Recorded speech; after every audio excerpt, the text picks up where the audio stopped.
The Wyoming Territory in 1884. The wind there did not just blow, it hunted.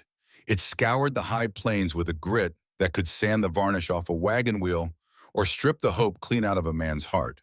And on the southern ridge of the Concord Range, that wind was the only thing speaking. Eli Concord had listened to it for all of his 30 years. He stood alone on the ridge that morning, checking the barbed wire fencing that marked the boundary of everything he owned in this world. His gloved hands moved with a practiced rhythm, pulling the wire taut, testing the posts. To anyone watching, he looked steady, competent, a man in control of his domain.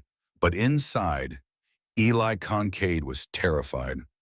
Not of the wind, not of the hard work, not even of the powerful men who wanted to take his land. Eli Concord was terrified of himself. He was a man built of long lines and hard angles, standing well over 6 feet tall with shoulders broad enough to fill a doorframe. His hands were massive, scarred from years of ranch work, capable of gentling a wild colt or wrestling a steer to the ground. But those same hands had done something terrible once, something that haunted him every single day. And that memory kept him isolated, kept him silent, kept him hiding on this lonely patch of earth, where the only witnesses to his shame were the cattle and the ceaseless wind. Eli pulled his hat brim lower, shielding his eyes from the noon sun. He wiped sweat from his neck with a faded blue kerchief and looked north. His stomach dropped. The dust cloud on the horizon was not a storm. It was cattle. Thousands of them, branded with the heavy P of Harlan Pike, the Baron of the Basin. Pike was moving his herds closer to the creek that marked the disputed boundary between his empire and Eli's struggling homestead. Eli knew the math of it. The numbers were ugly. His father, a man whose temper had been as sudden and destructive as a summer flash flood, had left him this land when he died 3 years ago. But he had also left a mountain of debt. There was an unpaid note at the bank in town, a sum of $400 that felt as heavy as a tombstone pressing down on Eli's chest. Pike held the leverage on that note now. He had bought the debt quietly, like a snake sliding into a warm boot. The lawyer from Cheyenne had explained it to Eli a month ago, using the words that felt like physical blows. They called him unfit. They called him a bachelor with no legacy, a man squatting on prime water rights with no family to hold it. The law was clear. If Eli could not prove he was building a stable household, if he could not show the court that the Concord claim was a home and not just a bachelor's camp, the land courts would likely side with the syndicate. Pike would swallow the creek, the grazing land, and the only place Eli had ever known. Eli mounted his horse, a roan mare named Bess, and turned her away from the encroaching dust. He rode with his head down, the way he always rode, the way he always walked, the way he moved through the world, trying to take up as little space as possible. He avoided the town of Red Rock whenever he could. The general store made his throat close up. The saloon made him break into a cold sweat. Even the simple act of ordering supplies at the mercantile felt like standing naked in front of a firing squad. But today, the stagecoach was due. Eli reached into his vest pocket and touched the corner of a folded letter. It was sweat-stained now, the ink likely blurring, but he had memorized every word. It was a contract, cold and precise, a marriage by proxy.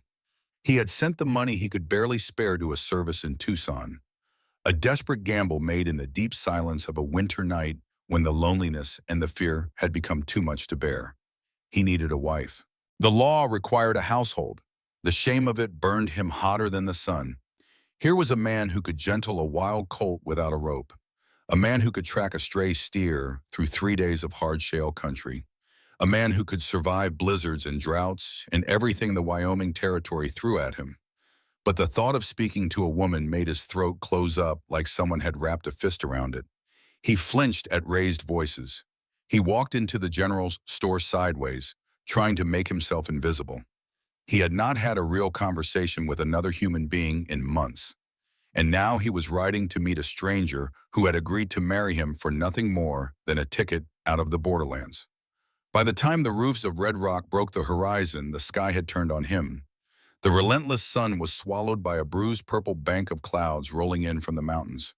The temperature dropped 20 degrees in the span of 10 minutes. The wind shifted, carrying the scent of wet slate and the sharp tang of ozone that meant lightning was coming. Eli tied Bess at the hitching rail outside the station office, keeping his eyes fixed on his boots. The town was busy around him. Men shouted over the rising wind, securing loose shutters. A few cowboys from the Pike outfit lounged on the porch of the saloon across the street, their laughter sharp and jagged as broken glass. Eli felt their eyes on him. Or perhaps he only imagined it. He felt branded by his own awkwardness, marked by the silence that clung to him like a second skin. The station master shouted from the doorway. He was a round man with a face like a dried apple. "Storm is coming, Kincaid. Stage is running late. I will wait," Eli said. His voice was a low rumble, rusty from disuse. He stood under the overhang, arms crossed tight against his chest, and watched the rain begin. It did not start gently. It arrived as a curtain of ice-cold needles driving sideways, turning the dusty street into a slick of brown grease within minutes. The gutters overflowed. The horses at the rails stamped and whinnied, their ears flat against the assault. When the stagecoach finally lunged out of the gloom, the horses were frothing, their heads tossed back against the biting sleet. The driver cursed, hauling on the reins, the brake lever screeching like a dying hawk as the coach rocked to a halt. Mud splattered the boardwalk. The door swung open. A salesman in a plaid suit tumbled out first, holding a satchel over his head, running for the hotel without looking back. Then a pause. A boot appeared in the doorway. Small, worn leather, cracked at the heel. Clara Vale stepped down into the mud. She did not run for cover. She stood by the wheel for a moment, steadying herself against the coach. She wore a dress of dark gray wool that had seen better years, the hem heavy with travel dust and now drinking up the rain. A thin shawl was wrapped tight around her shoulders, offering almost no protection from the cold. She looked up, scanning the street, and Eli saw her eyes. They were not the wide, frightened eyes of a lost girl stepping into unknown territory.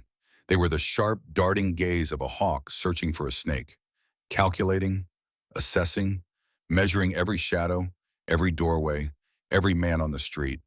She was thin. That was his first thought. She looked like something the wind had whittled down to the bone. Her hair was tucked under a severe bonnet, but a few strands of dark copper had escaped, plastered to her pale cheek by the rain. Eli forced his feet to move. He stepped off the boardwalk, the mud sucking at his boots. He took off his hat, ignoring the freezing rain that instantly soaked his hair and ran down his collar. "Miss Vale," he asked. He hated how his voice cracked on her name. She turned, her eyes were green, the color of moss in a deep canyon, and they held no warmth. They measured him the way a person measures a threat. She looked at his hands first. Checking for fists, she looked at his belt. Checking for a gun, she looked at his mouth. Checking for a sneer. "Mr. Kincaid," she said. Her voice was low, raspy, as if she had not spoken in days, or as if she had learned long ago that speaking too loud drew the wrong kind of attention. "I am Clara." He nodded, unable to meet her gaze for more than a second at a time. He gestured vaguely toward his wagon, parked further down the line. "I have the buckboard. We should go. The creek rises fast in weather like this." She did not move immediately. She looked past him, toward the mercantile, where two women stood under the awning with their skirts gathered up to avoid the splash. They were church women, respectable women. The kind of women who wore clean white collars and looked down their noses at anyone who did not. They were staring at Clara. "That is her," one of them whispered, loud enough to cut through the rain. "The one from the border. References from a saloon keeper. Can you imagine?" The other woman wrinkled her nose as if she smelled sour milk. "Border trash. No respectable woman lists a place like that. He must be desperate." Eli flinched. The words hit him harder than a physical blow. He waited for Clara to cry, to shout, to crumble under the weight of public judgment. She did none of those things. Clara Vale merely tightened her grip on her small, battered carpet bag. Her expression did not change by so much as a flicker. She had a stillness about her, a practiced invisibility that Eli recognized because he carried it too. It was the stillness of someone who had learned that showing pain only invited more of it. She turned her back on the women and looked at Eli. "I am ready." "I am ready," she said, getting down. And in that moment, standing in the freezing rain with mud soaking through his boots, and the judgment of the town pressing down on them both, Eli Kincaid felt something shift in his chest. He did not know what it was. He did not have words for it, but he knew with a certainty that surprised him that this woman was not what the town believed her to be, and neither, perhaps, was he. He took her bag. It was light, terrifyingly light. Was this everything she owned in the world? A whole life in a bag a child could lift. He helped her up onto the wagon seat. His hand brushed her elbow, and he felt her stiffen, her muscles locked up like a trap snapping shut. A reaction so fast, so instinctive, that it spoke of years of learning to expect pain from the touch of a man. Eli pulled his hand back as if he had touched a hot stove. "I am sorry," he mumbled. "It is fine," Clara said, staring straight ahead into the rain. And they rode toward the Kincaid ranch in silence, two strangers bound by paper and desperation, neither one knowing that the storm outside was nothing compared to the one that was coming. The ride to the ranch was an ordeal of silence and mud. The wagon lurched through ruts that were rapidly turning into small rivers. The wind howled, shaking the canvas cover Eli had rigged up over the seat, but the cold seeped through every gap and found every exposed inch of skin. Eli sat hunched over the reins, focusing entirely on the ears of the horses. He wanted to say something. He wanted to tell her that the house was dry, that he had food, that he was sorry the town was cruel, but the words died in his throat every time he tried to form them. What could he offer a woman who had clearly seen the hard edges of the world? He was a boring man, a quiet man, a man who could go 3 days without speaking a single word to another human being. Clara sat with her hands folded in her lap, her knuckles white from gripping her own fingers. She watched the landscape roll by through the sheets of rain. It was vast, empty, earth-falling in a way that the crowded border town had never been.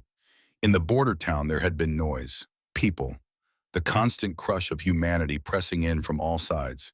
Here there was nothing but sagebrush and gray sky, stretching to the horizon in every direction. If she screamed here, Clara thought, the sound would simply be eaten by the wind.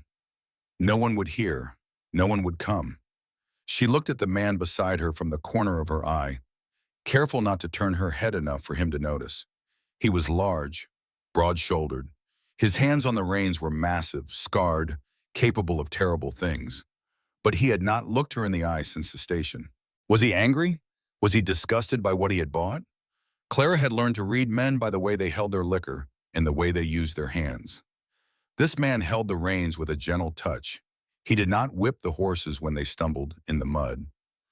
He spoke to them. Low, soothing sounds that the wind nearly stole away. "Easy, girl, easy now.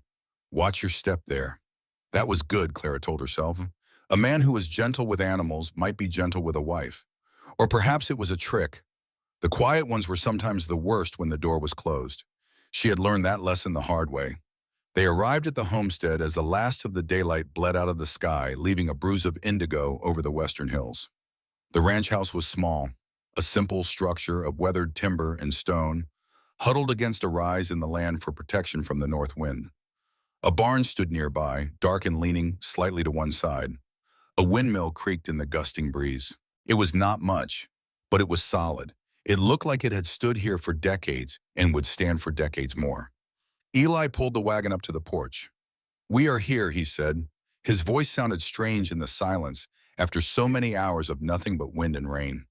Clara climbed down before he could come around to help her. Her boots sank into the wet earth, mud squelching around her ankles. She followed him inside. The main room was warm. Eli had left the fire banked before he left for town, and the smell of wood smoke and coffee hung in the air. It was clean, Clara noted with surprise. The floor was swept. There were no piles of dirty clothes, no empty bottles, no signs of the kind of squalor she had expected from a bachelor living alone. It was sparse, almost like a cell in a monastery. A table, 2 chairs, a stove, a shelf of supplies. "I put your things in there," Eli said, pointing to a door on the left side of the room. His voice cracked slightly on the words. "I sleep in the loft." He pointed up, toward a wooden ladder that led to a space above the main room. He was establishing distance, Claire realized. Her shoulders relaxed by the smallest degree. He was not expecting to share a bed immediately. She walked to the door he had indicated and pushed it open. The room was small. There was a narrow bed with a quilt that looked handmade, the stitches uneven but careful, a washstand with a chipped basin, a small chest of drawers. On the shelf above the bed, Ben saw him, yeah, man, by my bum, there was a small wooden carving. Clara stepped closer to look at it. It was a horse, whittled from pine, clumsy but loving in its execution. It looked like a moai made for a child. Beside it lay a ribbon, faded red, the silk fraying at the edges. It looked old, precious, kept with care despite its wear. Clara reached out to touch the ribbon. Do not. The voice came from the doorway, sharp, sudden, loud in the quiet room. Clara jerked her hand back and spun around, her heart slamming against her ribs. Eli stood in the doorway. His face was pale. His eyes were wide with a panic that looked like anger. Before she could speak, before she could apologize, he crossed the room in two long strides, not toward her, toward the shelf. He grabbed the ribbon and the wooden horse, his hands shaking visibly. He shoved them into the top drawer of the chest and slammed the drawer shut. The sound echoed in the small room like a gunshot. Eli stood with his back to her, breathing hard. His shoulders were rigid, the muscles in his neck standing out like cords. Then the tension drained out of him all at once. His head dropped forward. I am sorry, he said. His voice was hoarse. Those are old. I should have cleared them out. I did not think. It is all right, Clara said carefully. Her voice was steady, though her heart was still hammering. I did not mean to pry. Supper, Eli said. The word came out strangled. I will make supper. He fled the room. They ate in silence. Stew made of venison and potatoes, served in heavy ceramic bowls that looked hand-thrown. It was hot and filling and surprisingly well-seasoned. Clara ate methodically, scraping the bowl clean without embarrassment. She did not know when the next meal would come. Survival had taught her to never leave food on a plate, never pass up a chance to eat, never assume tomorrow was guaranteed. Outside, the storm had passed, leaving behind a silence that was heavy and suffocating. The wind had died. The only sound was the settling of the timbers in the house and the crackle of the fire in the stove. Night had fallen completely. The oil lamp on the table cast long, wavering shadows across the walls. Eli stood up and cleared the dishes. He washed them in a basin by the stove, his back to her. His shoulders were hunched. The tension in the room was rising like water in a flooding creek. Clara knew what this was. She knew the arrangement. She was a wife. A wife had duties. In the saloon, she had seen what happened to women who did not pay their debts, who did not smile when they were told to smile, who did not make themselves useful. She had survived by being useful, by being invisible, by understanding the transaction. He needed a wife to keep his land. She needed a home to keep from starving on the streets. He had paid for her ticket. He had fed her. Now the bill was due. Clara stood up.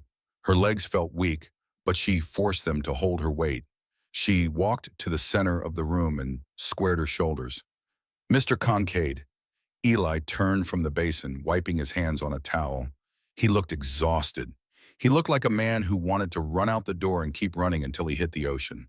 Eli, he said softly. Please call me Eli. Eli, she repeated. She took a breath. She reached up and unbuttoned the top button of her high collar. Her fingers were trembling, but she forced them to work. She had to show him she was willing. She had to show him she was not a bad investment. Eli went still. He dropped the towel. His eyes went wide. Clara, what are you doing? I know what is expected, she said. Her voice was thin, brittle. I am your wife now. I want to be. I want to be a good wife. She took a step closer to him. He did not move. He stared at her, his eyes dark with an emotion she could not read. I can, she started, then faltered. She felt the heat rising in her face, the deep old shame of the places she had been and the things she had heard through thin walls. She looked at his belt buckle because she could not look at his eyes. I am your wife, she said again. Can I? She gestured vaguely, a halting, humiliating offer of intimacy that she thought men wanted. The words died in her throat. She stopped. She braced herself. She waited for him to grab her, to laugh, to tell her to get on her knees. She squeezed her eyes shut. No, the word was a rough croak, like something dragged over gravel. Clara flinched. She opened her eyes as Eli had backed away from her. He was pressed against the edge of the stove, as far from her as he could get in the small room. He was trembling. His hands were held up, palms out, fingers spread, as if she were the one with a knife, as if she were the threat. "No," he said again, louder this time. "Do not. Please." "I do not understand," Clara whispered. "I know where you came from," Eli said. His voice was shaking. "I know you had to survive, but you are not. You are not that here. You are not a thing I bought." He ran a hand through his hair, gripping the strands so tight his knuckles went white. "My father," he said.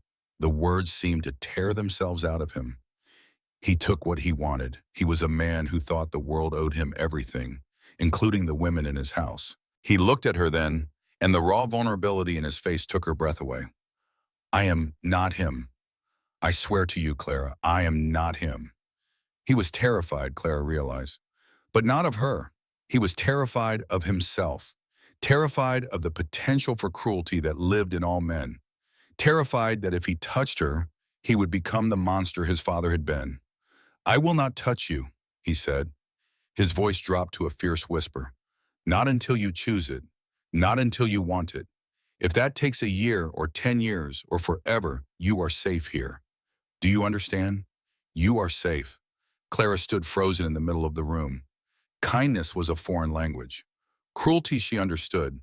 Cruelty had rules you could navigate. But this gentle, terrified restraint. She looked at his large hands still held up in surrender. Something inside her, some tight, coiled spring that she had been holding together for years, suddenly snapped. It was not a sob. It was a shudder that started in her knees and rolled up her spine. "I do not know how to be safe," she admitted. The truth fell out of her mouth before she could stop it. Eli moved then. He did not grab her. He stepped forward slowly, telegraphing every movement, giving her time to flinch away. He reached out and awkwardly, hesitantly, placed his hands on her upper arms. His grip was light, barely there. "We will learn," he said. "We will learn together." The warmth of his hands seeped through the thin wool of her dress. Clara looked up at him. He was not looking at her body. He was looking at her face, searching for fear. She leaned forward. Just an inch, she rested her forehead against his chest. He smelled of rain and sawdust and soap. Clean things. Safe things. He stiffened for a second, then slowly, carefully, his arms came around her. He held her. He did not grope or grab. He just held her. And for the first time in her life, Clara Vale closed her eyes and did not count the seconds until she could escape. The first month on the Concade Ranch was a lesson in abrasion. Clara's hands, once accustomed to the smooth glass of whiskey tumblers and the velvet of worn playing cards, were now mapped with blisters. They broke and bled and slowly hardened into calluses that made her palms feel like leather. She woke before the sun every morning. The sky would still be dark, the stars just beginning to fade into that pale gray that preceded the dawn. She dressed quickly in the cold room, her breath making clouds in the air, and went out to start her work. The mornings were deceptively beautiful. The sky turned from gray to purple to a pale, freezing blue that seemed to stretch forever. But the air bit deep, finding every gap in her clothing, every inch of exposed skin. She hauled water from the pump near the barn, the bucket handle digging into her palms. The water was heavy, sloshing over the rim to freeze on her boots before she could make it back to the house. Her shoulders ached. Her back ached. Everything ached. She chopped wood with an axe that felt like it weighed more than she did. Her swing was awkward at first. The axe head bounced dangerously off the knots in the wood, nearly taking off her foot more than once. But slowly, painfully, she learned to read the grain. She learned where to strike. She learned the rhythm that made the work bearable.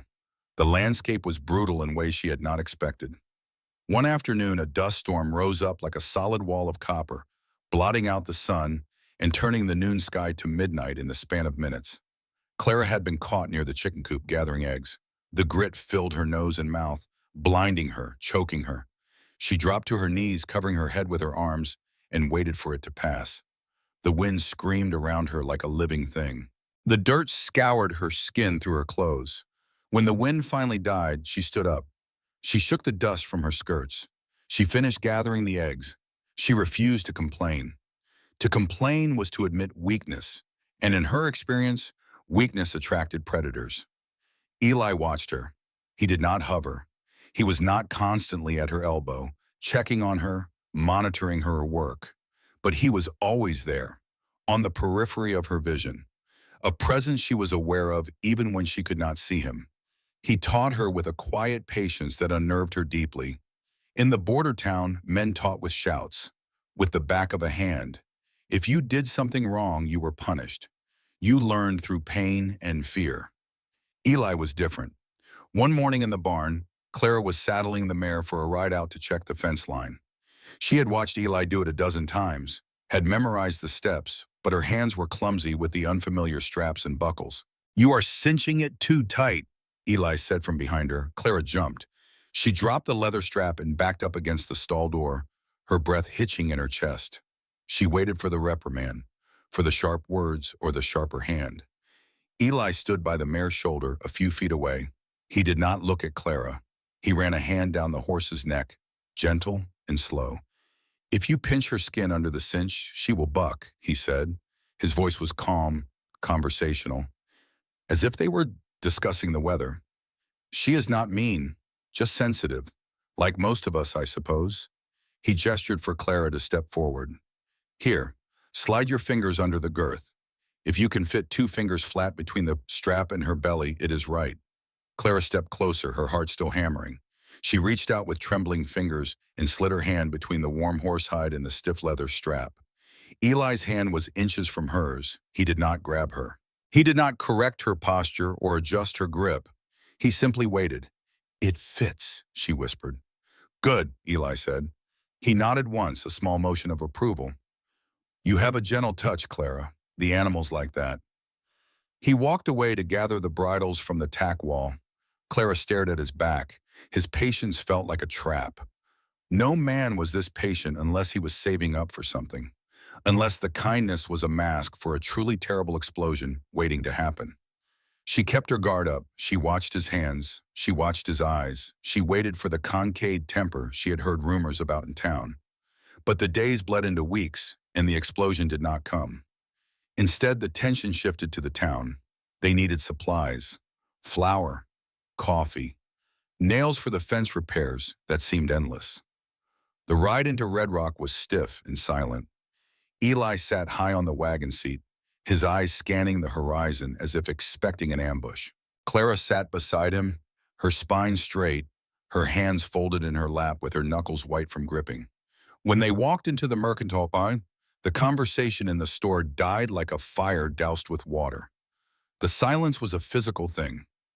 It started at the counter where the clerk stood and rippled outward to the back of the store where 2 men were inspecting a plow. Every head turned, every eye fixed on Clara. She felt the stares on her back like insects crawling on her skin. She walked to the dry goods section and picked up a sack of beans, keeping her movements calm and deliberate. "We are out of those," the clerk said loudly. He was a young man with a thin mustache and a smirk that made Clara's stomach turn. She looked at the sack in her hand. She looked at the shelf behind her, where 5 more identical sacks sat in plain view. "There are 6 bags here," she said. "Reserved," the clerk said.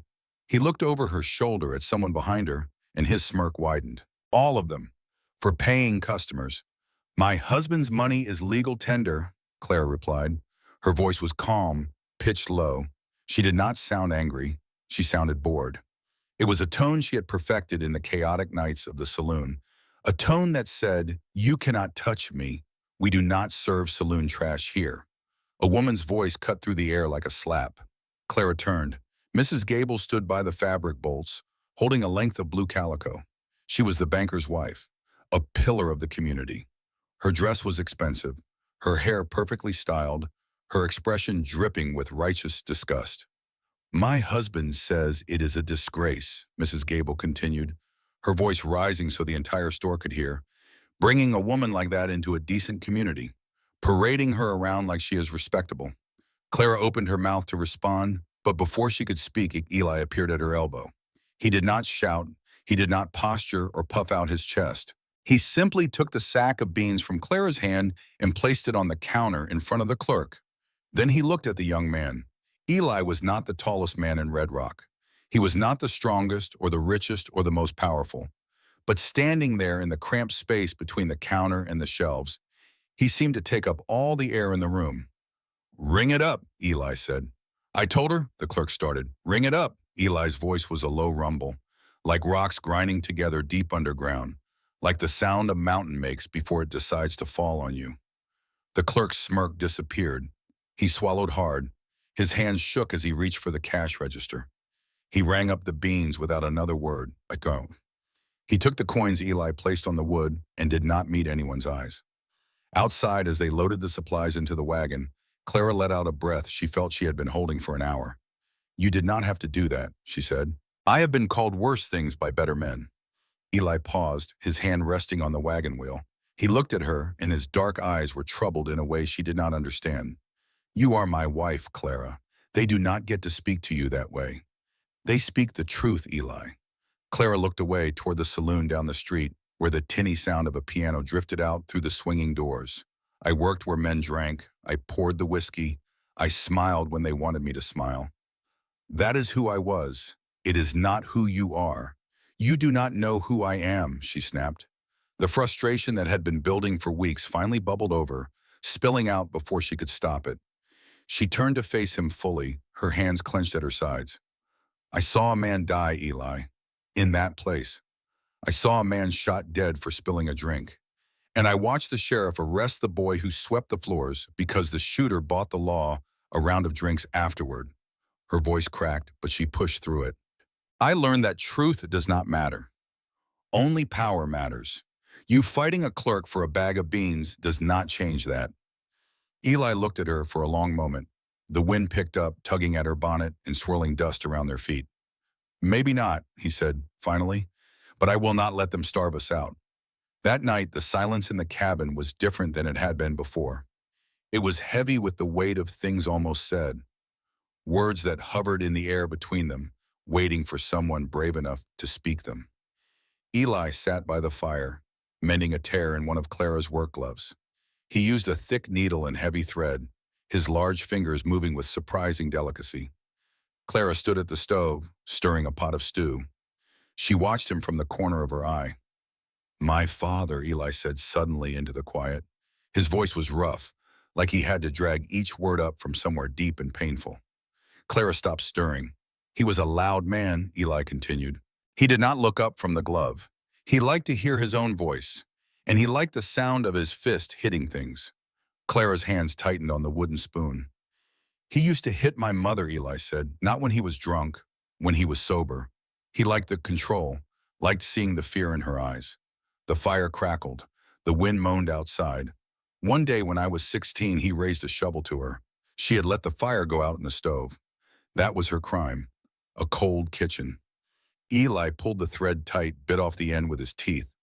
"I hit him," Eli said. His voice was flat now, distant, as if he were telling a story about someone else, someone he barely knew. "I took a pitchfork handle and I hit him across the back. I broke his arm, and then I hit him again. And again. I wanted to kill him, Clara. I stood over him while he screamed, and I felt good. I felt strong. I felt powerful for the first time in my life." He looked up at her then, and his eyes were full of a terrible, terrified grief. I stopped. "But the feeling, it was there, the concave blood. It is violent, Clara. That is why I'm quiet. That is why I do not fight unless I have to. I am afraid that if I start, I will not be able to stop." He set down the mending. His hands were shaking. "I am afraid I am him." Clara left the stove. She walked across the room to where he sat, her footsteps soft on the wooden floor. She took the mended glove from his hands. She looked at the stitching.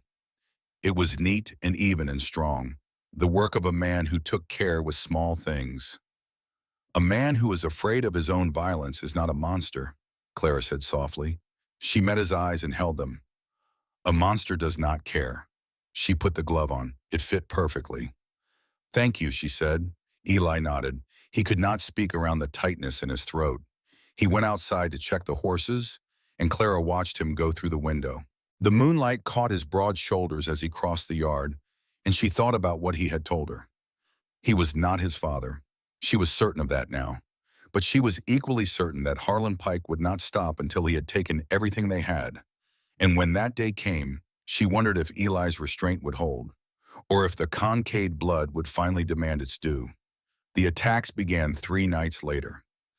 Eli woke to the sound of lowing cattle, not the contented sounds of animals chewing their cud in the peaceful dark, but the distressed, confused bellows of a herd on the move. He was out of bed and pulling on his boots before his eyes were fully open. "What is it?" Clara asked from the darkness. Her voice was sharp with instant wakefulness. "Cattle. Wrong place. Sounds like the South Ridge." They saddled the horses in the dark, fingers fumbling with buckles by touch alone. They rode out with rifles scabbarded at their sides, the cool night air rushing past them as they galloped across the open range. When they reached the South Ridge, the disaster was plain even in the dim moonlight. The wire fence, which Eli had restrung only a month ago, had been cut, not broken by a charging bull or worn through by time. Cut cleanly with wire cutters, the strands curled back like dead vines. Through the gap, 50 head of cattle had wandered into the rough country of the Devil's Wash, a tangle of ravines and loose shale that could break a leg as easily as snapping a twig. "They are pushing them toward the Badlands," Eli shouted over the wind. For the next 4 hours, they rode like demons. The terrain was treacherous. Shale slid under the horses' hooves, sending showers of rock clattering into the darkness below. One wrong step, and horse and rider would go tumbling down into the ravine. Eli rode with a reckless competence that Clara had never seen before. He drove his mare down steep embankments, whistling sharply to turn the stragglers, using his rope to snap at the heels of stubborn steers that wanted to keep running into the dark. Clara rode the flank, pushing the cattle back toward the gap in the fence. She was exhausted, her legs screaming from the grip on the saddle, her arms aching from hauling on the reins. But she did not slow down. By dawn, they had turned the herd back. The cattle were spooked and lathered with sweat, but they were on Kincaid grass again, alive, accounted for. Eli slid from his saddle near the cut fence. His knees buckled when his boots hit the ground, and he had to catch himself on the fence post to keep from falling. His breath came in ragged gasps. Clara dismounted and went to him. The fatigue was etched into his face in deep lines. Gray circles had appeared under his eyes overnight. He looked brittle, as if one strong wind would snap him in two. "They want to wear us down," Eli rasped. He touched the severed wire with trembling fingers. "They know they cannot win in court yet, so they will kill us by inches. No sleep, no safety." "We fixed it," Clara said. She handed him his canteen. "We brought them back." "This time," Eli said. He took a long drink, water spilling down his chin. "Next time they might run them off a cliff." They were mending the wire as the sun crested the horizon, when the sound of approaching hooves made them both freeze. 3 riders appeared on the rise. At the front was Silas Vance, Harlan Pike's foreman. He was a man built like a barrel of lard, with a face that looked like it had been carved from granite and left out in the weather for 50 years. Eli stood up slowly. He picked up his rifle. He did not aim it, but he held it across his chest where everyone could see it. Clara moved to stand slightly behind him, her hand resting near the pistol tucked in her belt. "Morning, Kincaid," Vance called out. He did not smile. "Looks like you had some trouble last night." "Trespassers," Eli said calmly. "Cut my fence." "That's so," Vance said. He rode closer, stopping his horse just on the other side of the wire. "Shame. Maybe your cows just know where the better water is. The creek on Mr. Pike's land is flowing real nice these days." "The creek is common water," Eli said, "and the boundary is 5 miles south of here." "You know that, Vance. I know what the map says today," Vance replied. He leaned forward on his saddle horn, casual and threatening all at once. "Maps change. Owners change. Mr. Pike is a patient man, but he surely does hate to see good land wasted on a man who cannot hold it." His eyes slid past Eli and landed on Clara. He looked her up and down with a slow, insolent stare that made her skin crawl. "And he surely hates to see a lady working so hard," Vance continued. "Maybe she would be happier in town. I hear she has friends there. Men friends, the paying kind." Eli's knuckles went white on the rifle stock. The muscles in his jaw jumped. Clara could see the shift in him, the Kincaid blood rising, the urge to end the insult with a bullet. The air between the two men grew thin and tightened as a bowstring.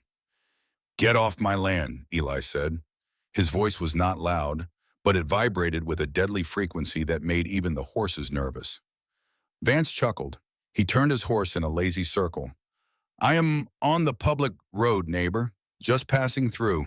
Fix that fence good, Kincaid. Be a shame if something happened to it again tonight." He rode away with his men, leaving a cloud of dust and a sense of doom that settled over the ranch like a shroud. The war escalated 2 days later. Clara had gone into town alone to pick up a package from the stage office. Seeds she had ordered for a garden, thinking ahead to spring. Eli was fixing a section of fence on the north pasture, and she had insisted she could handle the simple errand. She was walking back to the wagon, the small package tucked under her arm, when a hand clamped around her wrist like an iron manacle. Before she could scream, she was yanked sideways into the narrow alley between the hotel and the barbershop. Her back slammed against the brick wall, knocking the wind out of her. A man loomed over her, blocking out the light. He smelled of stale beer and horse sweat. His face was flush red, his eyes glazed with drink. "You are the Kincaid bride," he slurred. His grip tightened on her wrist until she felt the bones grinding together. Pretty thing. Too pretty for a dirt farmer like him. Clara did not scream. She did not struggle. She went still. It was the possum response, a survival trick she had learned when she was 12 years old in a place very much like this one. If you scream, they hit you. If you fight, they get angry. If you go still, they get confused. "Let go," she said. Her voice was even, calm. "Just want to see if the rumors are true," the man laughed. He pulled her closer, his breath hot on her face. "See if you know how to treat a man proper." Clara's free hand moved slowly toward her skirt pocket where she kept a small folding knife. She was calculating the angle to his ribs, the amount of force required, the likelihood of escape. Then a shadow fell over them both. Let her go. It was not a shout. It was a command, spoken with the finality of a closing coffin lid. The cowboy turned, still holding Clara's wrist. Eli stood at the mouth of the alley. He was not wearing his gun belt. He stood with his arms loose at his sides, his hands open. But his whole body was coiled like a rattlesnake about to strike. "This ain't your business, plowboy," the cowboy sneered. He shoved Clara harder against the wall, making a point. "She is my wife," Eli said. He took one step forward, his voice dropped even lower. "And you are touching her." The cowboy laughed. He released Clara's wrist and reached for the pistol at his hip. He was drunk. He was slow. Eli was neither. He moved with a speed that defied his size. He stepped in close, blocked the cowboy's arm before the gun could clear the holster, and drove his fist into the man's solar plexus. The sound was a wet thud, like a hammer hitting raw meat. The cowboy folded in half, gasping for air that would not come. Eli grabbed him by the collar and lifted him off his feet with one hand.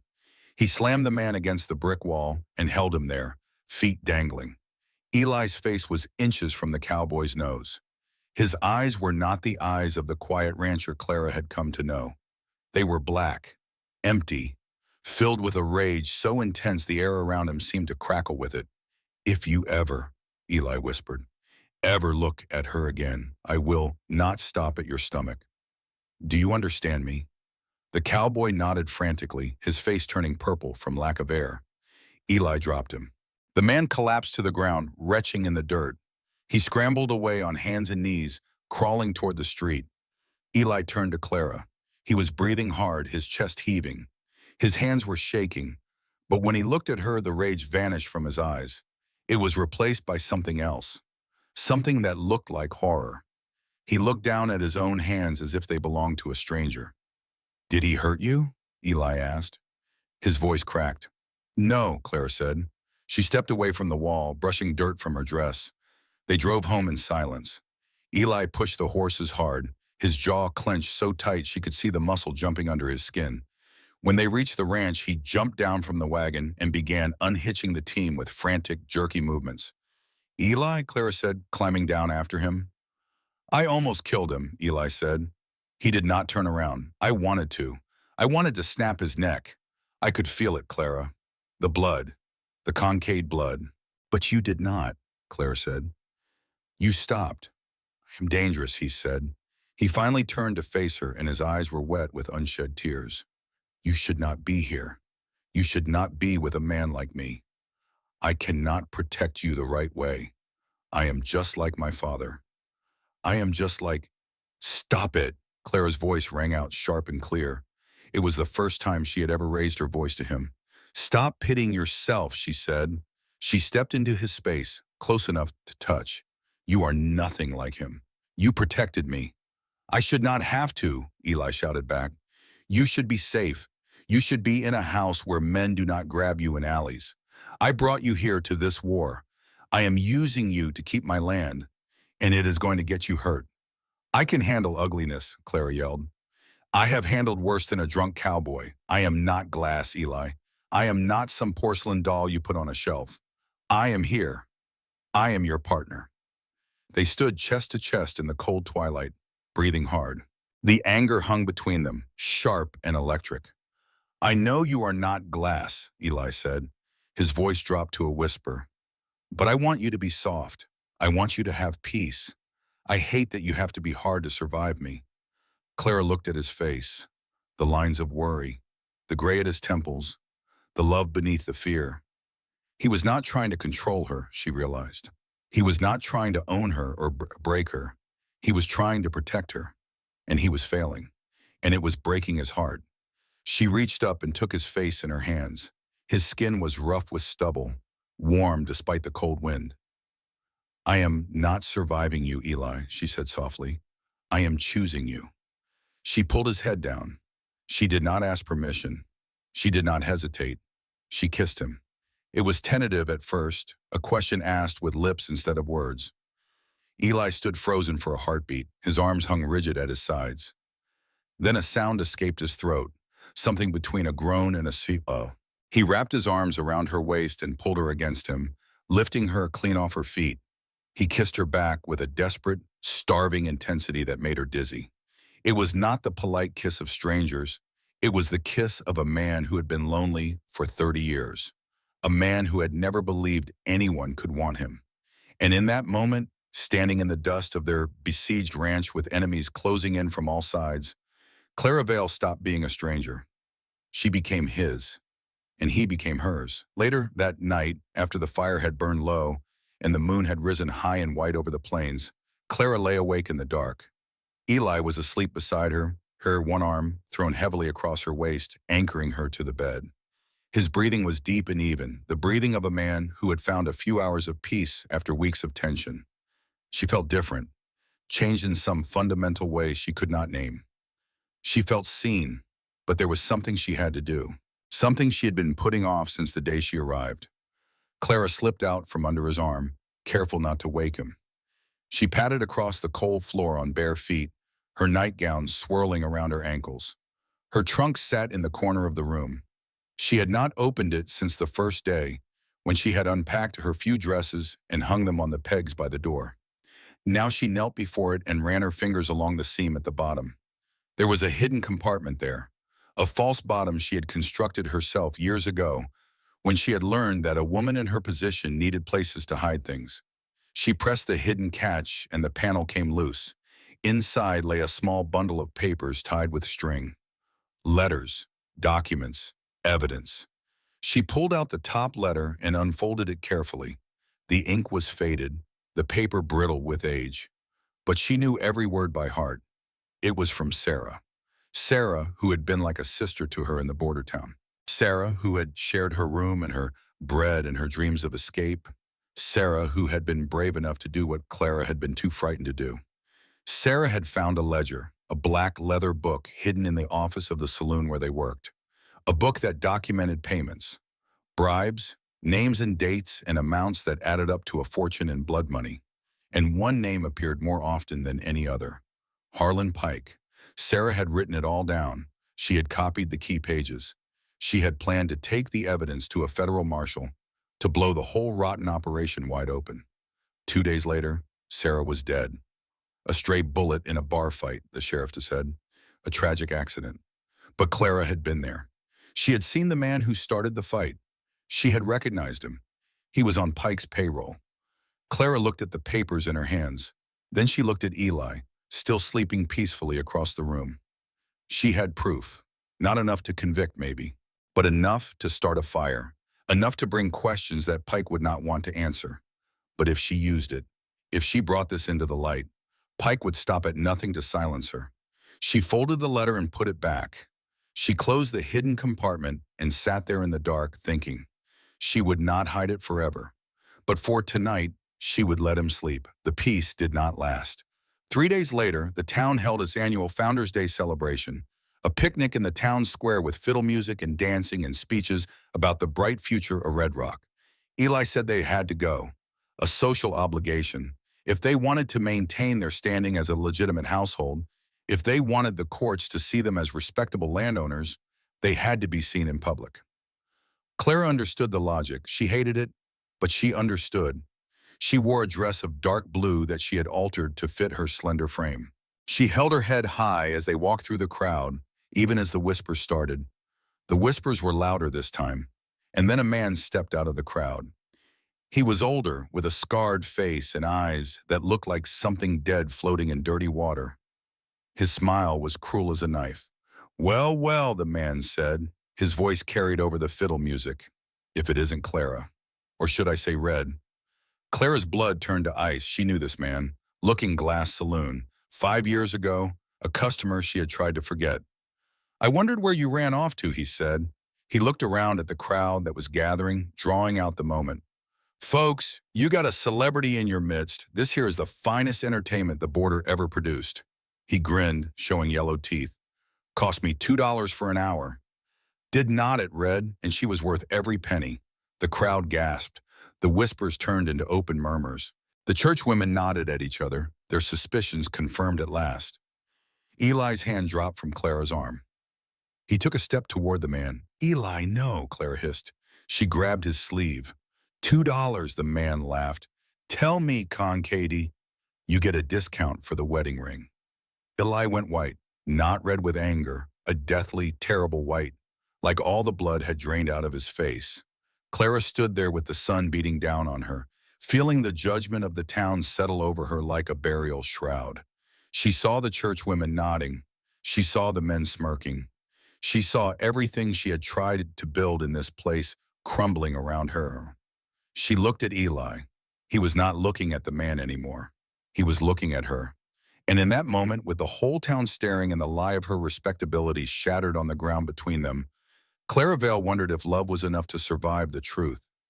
"Let us go," Eli said. His voice was dead, flat, empty of everything. He did not hit the man. He did not defend her honor. He turned around and walked toward the horses. Clara stood alone for one terrible second, the laughter of the crowd ringing in her ears. Then she turned and followed him, her head still high, her heart breaking into dust with every step. They drove home without speaking. When they reached the ranch, Eli unhitched the horses in silence. He disappeared into the barn and did not come out. Clara sat on the porch step and watched the sun set.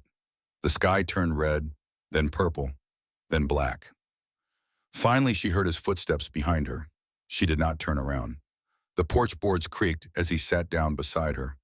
Not touching, just close. The silence stretched between them like a chasm. "I am sorry," Clara said finally. "I should have told you. I should have told you everything before you married me. You had a right to know what you were getting." Eli was quiet for so long she thought he had not heard her. Then he spoke. "Did you have a choice?" Clara blinked. "What?" "In that place," Eli said. His voice was rough. "When you were there, did you have a choice about how you survived?" Clara thought about the question. Really thought about it. "No," she said finally. "I did not." "Then it does not matter," Eli said. She turned to look at him. He was staring out at the darkening hills, his profile sharp against the twilight. "Those people in town," Eli said. "They have never been hungry. They have never been scared. They do not know what survival costs." He finally turned to meet her eyes. "I am not going to judge you for staying alive, Clara. I have done things I am ashamed of too. But they will never accept me now," Clara said. "The whole town knows. Your reputation." "My reputation," Eli said. He almost laughed, but there was no humor in it. "I am the strange, quiet man who bought a mail-order bride. They already thought I was pathetic. He reached out and took her hand. His grip was warm and strong. Let them talk, Eli said. Let them whisper. We do not need their approval. We just need each other. Clara looked at their joined hands, at his rough fingers intertwined with hers. I have something to tell you, she said. Something important. About Pike. Eli listened as she explained about Sarah, about the ledger, about the evidence hidden in her trunk. When she finished, his face had gone hard. You have proof, he said. Some. Not enough to convict him, but enough to ask questions he does not want to answer. Why did you not tell me before? Clara looked away. Because if I use it, he will try to kill me. And you. And anyone else who gets in his way. Eli was silent for a long moment. Then he squeezed her hand. We will figure it out, he said, together. But right now, we need sleep. Tomorrow we start planning. They went inside. They lay down together in the narrow bed, wrapped in each other's arms. But Clara did not sleep. She stared at the ceiling, thinking about Sarah, about the ledger, about the man who had killed her friend and stolen her peace and now wanted to take her home. Pike had won every fight he had ever been in, but he had never fought a woman with nothing left to lose. The drought came without warning. One week the creek was running full, the grass was green, and the cattle were fat. The next week the water had slowed to a trickle and the sky had turned to burnished brass that refused to release a single drop of rain. The land began to die. Clara watched it happen from the porch each morning. The grass turned brown, then gray, then crumbled to dust under her boots. The cattle began to congregate around the shrinking water holes, lowing mournfully, ribs beginning to show through their hides. Survival became a matter of arithmetic. They spoke in numbers now, 20 gallons of water remaining in the lower trough, 40 bales of hay stacked in the barn. 12 hours of daylight to mend what the wind and the rust in the sabotage had broken. Because the sabotage continued. Fences cut in the night, cattle scattered into dangerous terrain, a dead coyote left on their doorstep with a note pinned to its fur. Sell or suffer. Eli worked from dawn until long past dark. Clara worked beside him. They moved like a single unit now, anticipating each other's needs without speaking.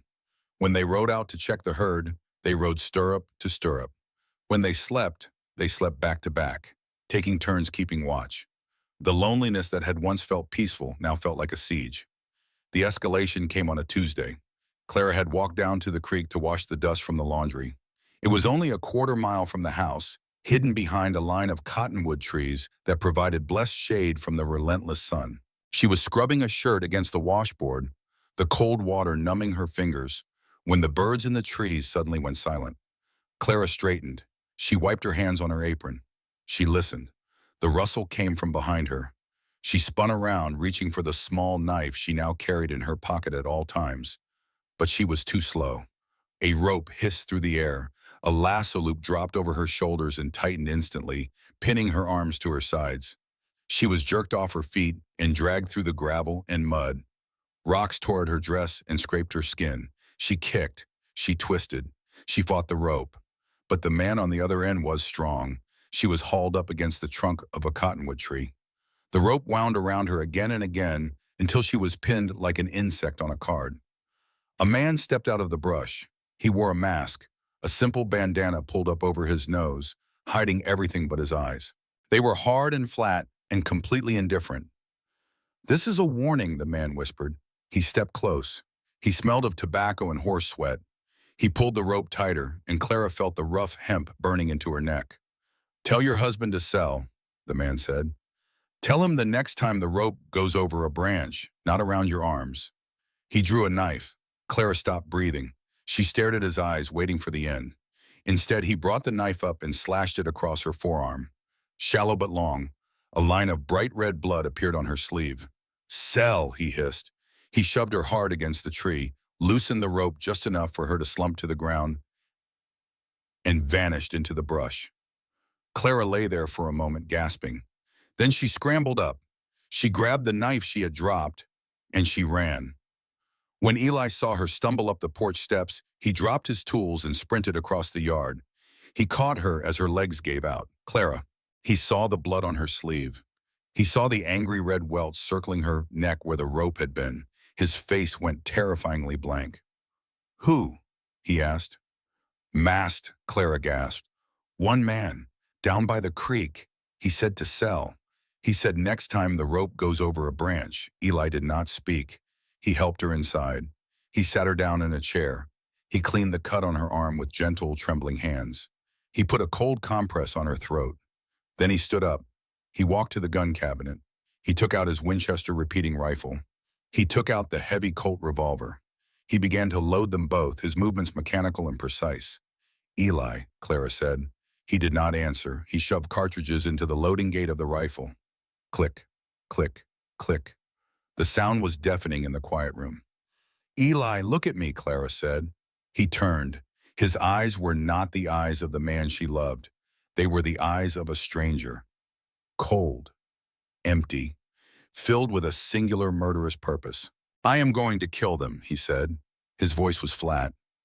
"I am going to ride to Pike's ranch, and I am going to kill Vance. And then I am going to find Pike, and I am going to kill him. I am done waiting." He turned for the door. "No," Clara cried out. She stumbled up from the chair and ran to him, grabbing his arm. He was like a stone statue. He did not stop. He dragged her a few steps before stopping at the door. "Let go, Clara," he said. "They hurt you. They put a rope on you. If you go there," Clara said, "you will die." Her voice was shaking. "They have 20 men. You will kill one, maybe two, and then they will cut you down, and I will be alone." "I cannot let this stand," Eli shouted. The control finally snapped. He slammed his hand against the door frame so hard the whole cabin shook. "I am a man," he roared. "I am supposed to protect you. If I do not kill him, I am nothing. I am weak." He slumped against the door. The rifle clattered to the floor. He covered his face with his hands, and a sound came out of him that was worse than any scream. A dry, tearing psalm of shame and rage. "I am weak. I am just a coward who hides behind fences." Clara picked up the rifle and set it aside. She walked to him. She reached up and pulled his hands away from his face. "Look at me," she commanded. He looked at her. His face was wet with tears. "You are not weak," she said fiercely. "Pike is weak. Vance is weak. They use power to hurt because they are small and empty and afraid." She put her hand on his chest over his heart.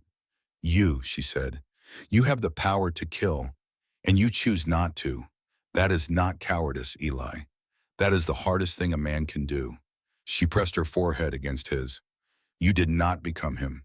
You did not become your father. You stayed you, and that is the man I need. I do not need a dead hero. I need a living husband." Eli shuddered. The tension drained out of him, leaving him hollow. He wrapped his arms around her, burying his face in her neck, careful of the bruises. "I wanted to," he whispered. "God, Clara, I wanted the blood. I could taste it." "I know," she said. She stroked his hair. "I know. But you stayed. That is what matters. You stayed." They stayed like that for a long time, holding each other up against the darkness. And in the silence that followed, they made a plan. "We cannot fight them with guns," Clara said. "But we can fight them with paper. The evidence I have. If we can get it to the right judge, we can bring Pike down." "Cheyenne," Eli said. "The district attorney there. Marcus Thorne. I have heard he is honest." "It is a 4-day ride," Clara said, "and we cannot leave the ranch undefended. We cannot stay here and wait to be burned out either," Eli said. They decided to try the local law first. Maybe Sheriff Miller could be persuaded to file a report about the attacks.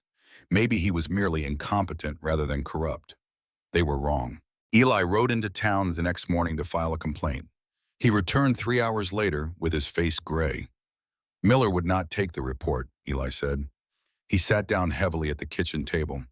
He said, "Without proof of who cut the fence, it is just wear and tear." Clara nodded. She had expected this. "Then I saw him in the back room," Eli continued. His voice was bitter, drinking whiskey from a bottle with a distinctive blue label. The same whiskey Pike imports special from Kentucky for his private stock. "He is bought," Clara said. "We have no law here." But Pike was not content to wait for them to make a move. That night, Clara woke to a strange glow on the ceiling. She sat up. The light was flickering, orange and hellish, coming from the south. "Eli!" she screamed. They ran to the window. The stackyard was on fire. the place where Eli had stored the winter hay, the only food that would keep the cattle alive through the coming snows. It was an inferno. The flames leaped 30 feet into the air, casting a terrible light over the ranch. Smoke billowed up into the night sky. They ran outside, but there was nothing to be done. The hay was too dry, the fire too hot.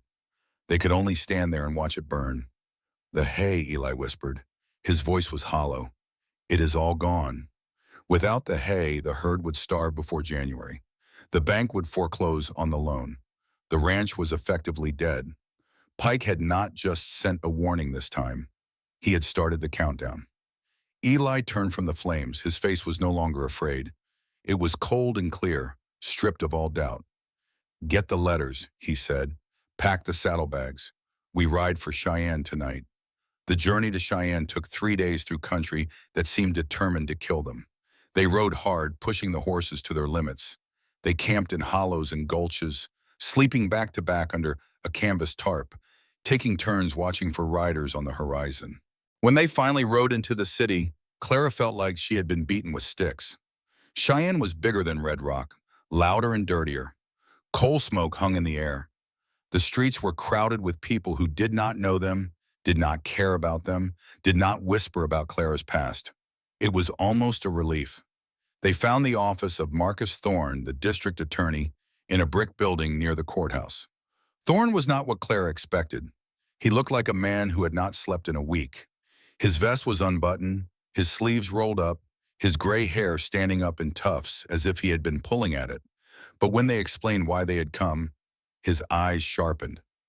"Pike," Thorne muttered, "I have been trying to nail that coffin shut for 2 years." He listened as Clara laid out everything. The letters, the fence cutting, the attacks, the evidence she had kept hidden all these years. When she showed him the copied pages from Sarah's ledger, he leaned forward with intense interest. "This is a pattern," Thorne said. "Pike moves cattle across the border, rebrands them, sells them as legitimate stock, uses the profits to buy water rights and squeeze out small holders." But then his expression grew troubled. "This evidence is good," he said carefully, "but it is hearsay without corroboration. Your testimony alone." He hesitated, looking at Clara with something like pity. "A jury will look at your history, Mrs. Concade. Pike's lawyers will tear you apart. They will paint you as a woman of low morals with a grudge." Clara nodded. She had expected this. "Unless," Thorne continued, "we have another witness. Someone else who saw the operation? Someone who can back up your account." Clara thought back to those terrible years. The faces blurred together. Most of the girls had drifted like tumbleweeds, never staying in one place long enough to put down roots. But there was one. "Molly," Clara said slowly. "She did the laundry in the back room. She was there the night Sarah was shot. She saw the man who started the fight. Find her." "Find her," Thorne said. "Get her to sign an affidavit. If I have 2 witnesses, I can subpoena Pike's private records. I can open a full investigation." They found Molly that afternoon, behind a boarding house on the east side of town. She was hanging laundry on a line, her hands red and swollen from lye soap. When she saw Clara, she dropped the clothespin she was holding. "No," Molly whispered. She backed up against the brick wall. No, Clara, I am not part of this anymore." "Molly, please," Clara said. "I just need you to tell the truth about what happened to Sarah, about the men Pike sent." "He will kill me," Molly said. Her eyes were wide with terror. "He has eyes everywhere, Clara, even here, especially here." "He is killing us anyway," Clara said. She stepped closer, her voice soft. "He is taking the land. He is burning people out. If we do not stop him, there will be nowhere left to run." Molly looked at Eli, who stood watching from the alley entrance. She looked back at Clara. "You got out," Molly said. Her voice was bitter. "You got a husband, a home. I am fighting to keep them," Clara said. "Please, Molly, help me." Molly let out a long, shuddering breath. "I finish my shift at 6, she said. "I will come to the lawyer's office. But then I am getting on a train west. I will not stay here." "Thank you," Clara said. They walked back toward the main street, and for the first time in weeks, Clara felt something like hope blooming in her chest. It shattered before they reached the corner. A man wearing a sheriff's badge stepped out of the barber shop, flanked by 2 deputies. The badge caught the sunlight. Clara Vale, the deputy asked. Or is it Mrs. Kincaid now? Clara felt her stomach drop. I have a warrant here, the deputy said.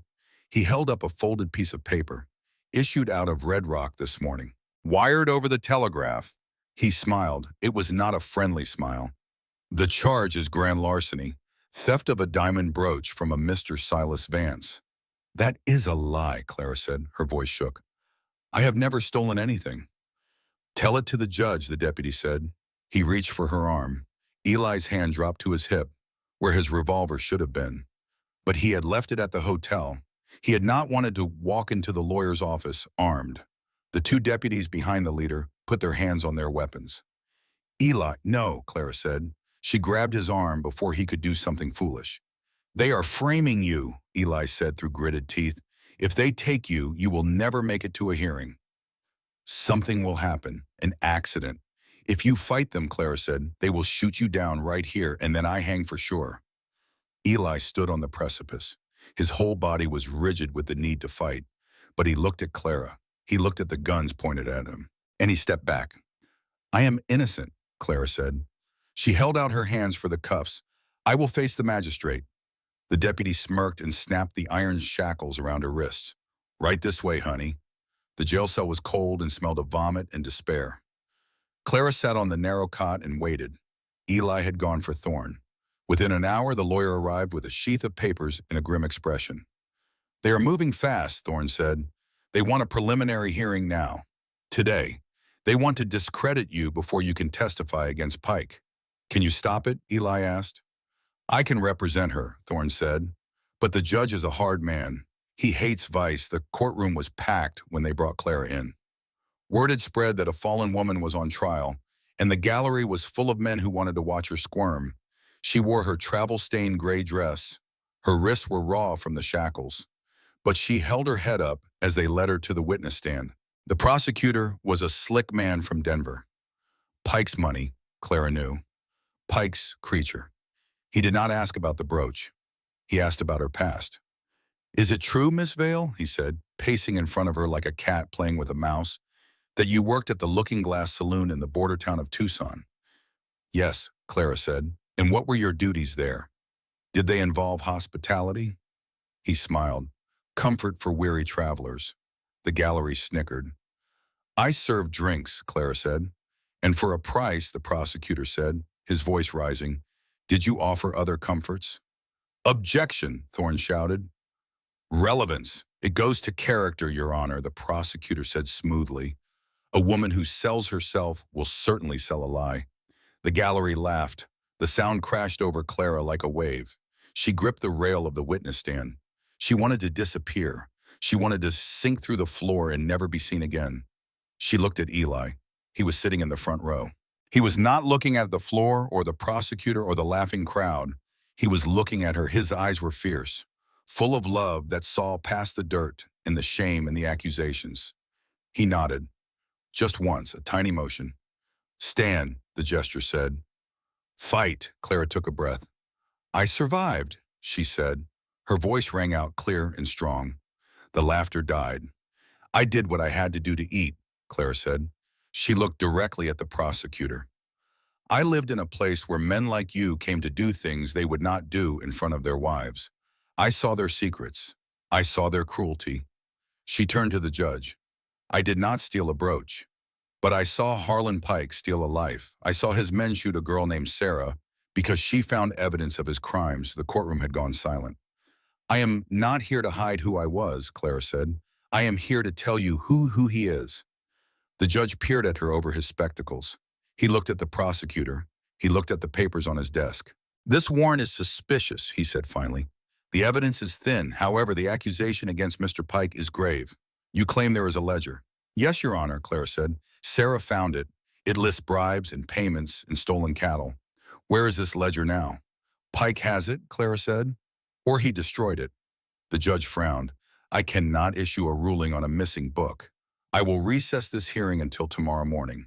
If you can produce this ledger or a witness who has seen it, I will dismiss these charges and open a formal inquiry into Pike. He banged his gavel. If not, you will stand trial for larceny. They released Clara on bail that evening. She stood outside the courthouse with Eli and Thorne, watching the sun set over the rooftops. Molly never came, Thorne said quietly. She must have run. So we have no witness, Eli said. And no ledger, Claire added. They looked at each other. Pike is in town, Thorne said. He stays at the Cattleman's Club when he has business here, a private suite on the second floor. He paused. If the ledger still exists, if he kept it as a record of who he owns, it would be here. In his safe, we cannot just walk in and ask for it, Eli said. Clara looked at the grand building down the street, the Cattleman's Club, a place of mahogany and cigar smoke, where rich men felt safe and powerful.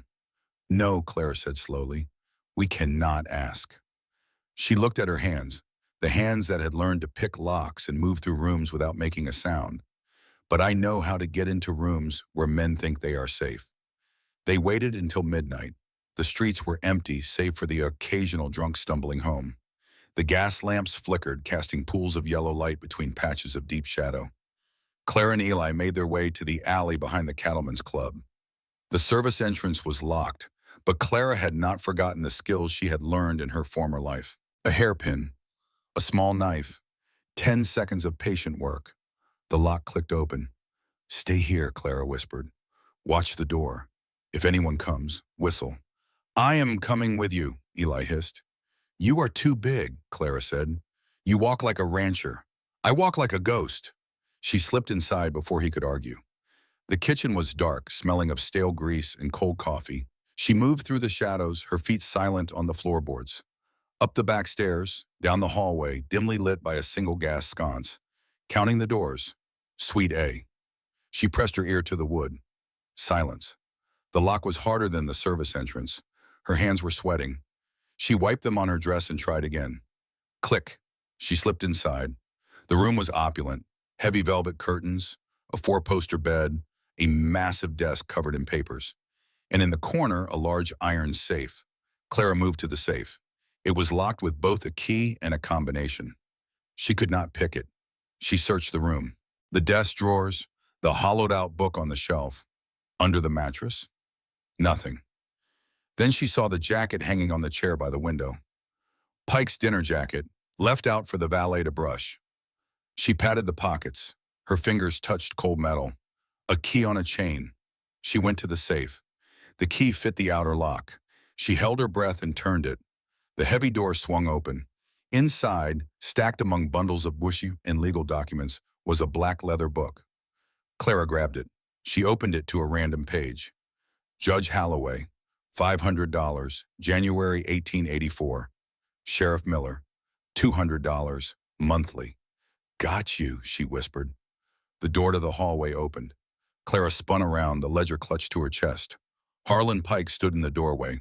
He was smaller than she had imagined. A man in his 60s with silver hair and a face that looked like it had been stamped from a coin. His eyes were small and cold as a snake's. He held a candle in one hand. In the other, nothing, not yet. Well, Pike said. His voice was smooth and calm, almost pleasant. I was wondering when you would try something like this. Clara did not hesitate. She hurled the heavy ledger at the candle in his hand. The candle flew. Hot wax splattered. The flame went out. Darkness. Clara dove for the door. Pike lunged, grabbing her skirt. She kicked backward, her heel connecting with his shin. He grunted and his grip loosened. She scrambled into the hallway. Thief, Pike roared. Guards, stop her! Clara sprinted for the back stairs. Heavy boots were thundering up from the lobby below. Shouts echoed through the building. She burst through the service door into the alley. Run, she screamed at Eli. They scrambled onto their horses. A gunshot cracked the night air, the bullet chipping the brick inches from Eli's head. Go, Eli shouted. They tore out of the alley, hooves striking sparks on the cobblestones. They galloped down the main street, past startled late-night drinkers who jumped out of their way. Behind them, the bell of the Cattleman's Club was ringing, a frantic, clanging alarm. They hit the open country as the moon broke through the clouds. The wind hit them like a hammer. They rode hard, pushing the horses until foam flew from their mouths. They will follow, Eli shouted over the thunder of hooves. The sheriff will raise a posse. Pike will send his men. "We have the book," Clara yelled back. She patted the saddlebag where she had shoved the ledger. "We just need to get it to Thorne." "We cannot go back to town," Eli said. "They will arrest us before we can see the judge. We need to get to the ranch. We can hold them off there." It was desperate logic. The ranch was a trap, but it was their trap. They rode through the night and into the dawn. By the time the sun rose, they were crossing onto concade land. They made it. They had just enough time to bar the doors and load the rifles before the dust clouds appeared on the horizon. From the east, Pike's men, 20 riders at least. From the north, the sheriff's posse. They were surrounded. Eli peered through a gap in the boarded windows. "They are coming from both sides," he said. "Hammer and anvil." Pike's voice carried across the yard, amplified by the morning stillness. "Concade, there is no need for this ugliness. Surrender the woman. Give me the item she stole.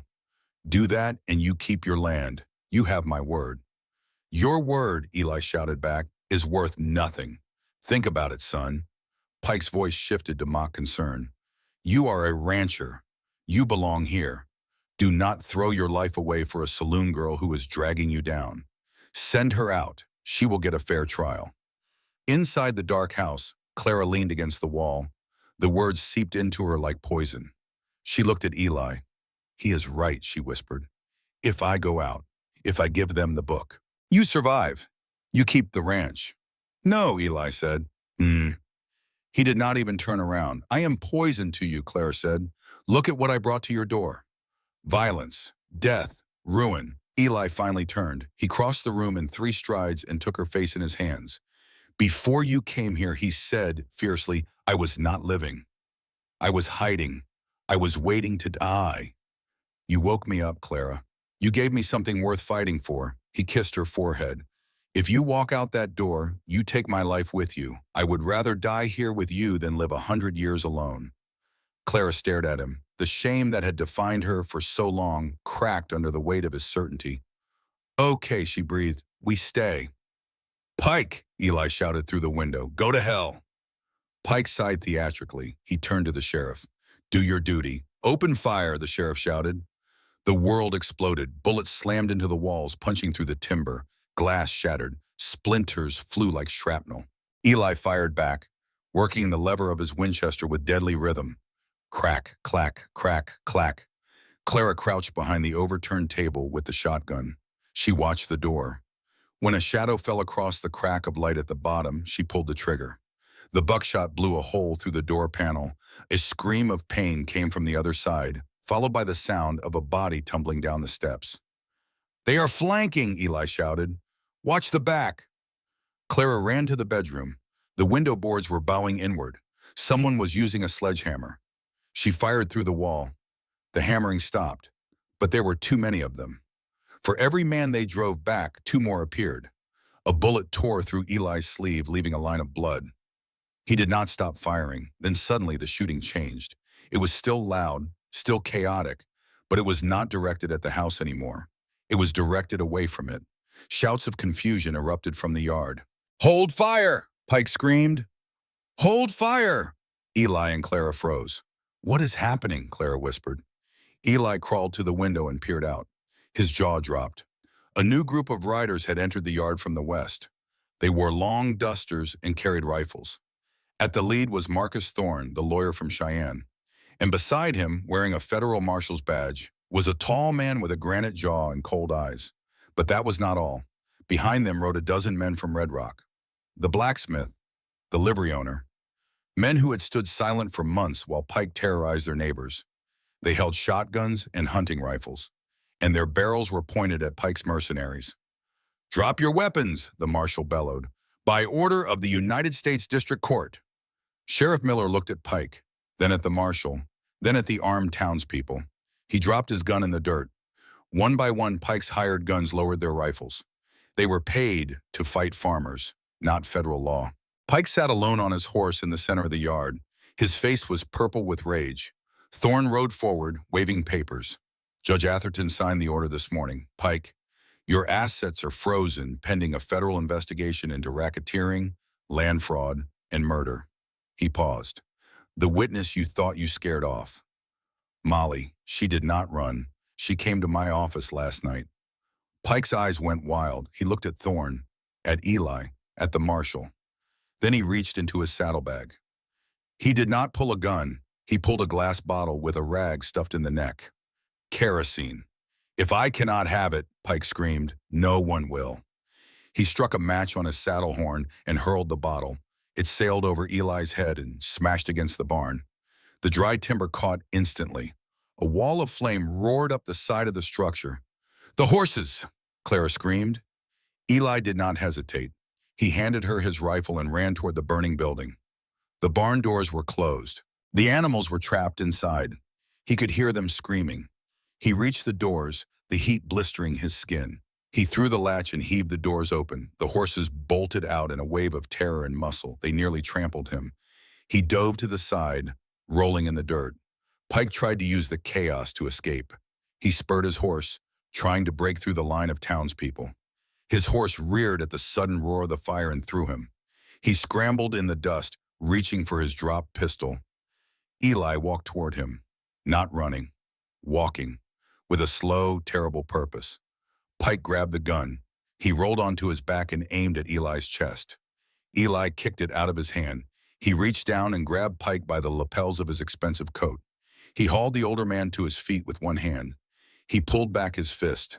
Every instinct screamed at him to strike, to smash this man's face until it was nothing but ruin, to kill the threat, to let the concave blood have what it wanted. Pike flinched, closing his eyes, waiting for the blow. Eli held the fist in the air. His arm trembled. The veins in his neck stood out like cords. The fire roared behind him, consuming the barn his father had built. He looked at Pike's pathetic, fear-twisted face. He looked at Clara, standing on the porch with her hand pressed to her mouth. Eli lowered his hand. He shoved Pike backward, hard. The man stumbled and fell into the dirt at the marshal's feet. I am not you, Eli said. His voice was quiet, but in the sudden silence of the yard, everyone heard it. I do not kill for pride. He turned to the marshal. Take him. The smoke from the barn hung in the valley for 3 days. But on the 4th day, the sky cleared. The wind shifted, and something that felt almost like hope began to take root in the scorched earth of the Concade Ranch. The legal victory came by telegram the following week. Harlan Pike had been convicted of fraud, racketeering, and conspiracy to commit murder. 20 years in the territorial prison, his assets seized, his empire dismantled. The water rights to the Upper Creek were fully restored to the Concade claim. Sheriff Miller had fled the territory, likely heading for Mexico with whatever he could carry. It was over, but the cost had been high. The barn was nothing but a blackened skeleton. The winter feed was gone. The tools were melted into twisted lumps of iron. Eli and Clara did not stop to mourn. They worked. They dismantled the ruins, salvaging what nails and timber could be saved. They rebuilt the corral first, then started on a new barn, smaller but stronger than the one before. Their hands were raw and bleeding. Their backs ached from dawn until long past dark. But they were alive. They were together, and they were free. The town changed slowly. When Clara walked into the mercantile now, the whispers were quieter. Some people still turned away, but others nodded. A few even smiled.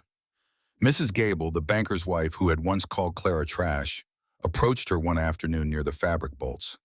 Mrs. Concade, she said stiffly. Her face was pink with embarrassment. I wanted to say, that is, what you did, standing up to Pike. She trailed off, clearly struggling with words she had never expected to speak. It was brave, Mrs. Gable finished. My husband says the whole county owes you a debt. Clara looked at the woman who had made her first weeks in Red Rock a misery. Thank you, Clara said simply. She did not gloat. She did not remind Mrs. Gable of her cruelty. Some victories were quiet. The healing of the past required more than just forgiveness from others. It required forgiving herself. One morning in early spring, Clara rode alone to the high ridge overlooking the valley. The snow was melting. The first wildflowers were pushing up through the mud. She carried a small bundle, the dried flower from her wedding bouquet, the ribbon she had worn the night she left the border town, and Sarah's letter. She found a flat rock at the edge of the ridge, overlooking the vast sweep of the basin. She could see the Concade Ranch from here, a tiny cluster of buildings in the endless green. "I did it," she said aloud. The wind carried her words away. "I told them, Sarah. I told the judge. I told the whole town what he did to you." She waited, half expecting an answer that would never come. "I am not running anymore," Clara said. "I have a home. I have a man who sees me for who I am, not who I was. I am not just surviving. I am living." She placed the flower and the ribbon under the rock. She burned Sarah's letter and let the ashes scatter in the wind. Then she rode home. Eli had his own ghost to lay to rest. One afternoon in the livery stable, he was negotiating for lumber to finish the new barn. The stable owner was an old man named Jeb, who had lived in the valley since the first stakes were driven. "You drive a hard bargain, Concade," Jeb grunted. "Just like your daddy." Eli went still. "He was a hard man," Jeb continued, oblivious. "Mean as a rattlesnake when the drink was in him. I saw him break a man's jaw once for looking at him wrong. You got his size, his shoulders." Eli took a breath. "I have his shoulders," Eli said calmly. "But I do not have his hands. My hands build fences. They do not break men for pride." Jeb stopped chewing his tobacco. He looked at Eli with new eyes. "No," Jeb admitted slowly. "No, I suppose you do not. You did good with Pike, son. Let the law handle him. Your daddy would have shot him dead and burned the whole town doing it." "I am not my father," Eli said. The words rang in the dusty air like a bell. "I am Eli Concade." He walked out with the lumber order signed, leaving the shadow of his father in the dust where it belonged. Spring came in earnest. The grass turned green. The creek ran full and fast. The surviving cattle grew fat on the new growth. And then, one morning, Clara woke up sick. She made it to the wash basin before she lost everything she had eaten the night before. Eli was at her side instantly, holding her hair back, his face pale with worry. "I will ride for the doctor," he said. "No," Claire said. She wiped her mouth with a shaky hand. "I do not need a doctor. I know what this is."